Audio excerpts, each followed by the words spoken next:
I'm Jeff Brower, the Plastics Plant Manager. Please see the following video with the plastics manufacturing team. They will highlight our smart factory initiatives that we have for 2016. Please stay tuned. Several real-time visual reports have been created that pull relative data out of the PlantStar system and display it in a meaningful way to each functional area. Large screen displays have been installed in each section of the plant that display up to the minute performance of that particular area and provide a quick snapshot of the current overall health of that particular section or the overall plant. These displays include machine status, productivity, and plant efficiency. Each of these displays can also be accessed through any device with a web browser that is connected. Hi, I'm Al Hannell. I'm the Senior Process Tech at Stanley Engineered Fastening.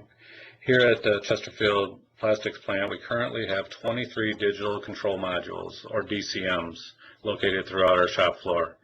DCMs carry all the information about the job and machine to the shop floor to be easily accessed by all shop floor associates. So in closing, I just wanted to say thank you for watching the video.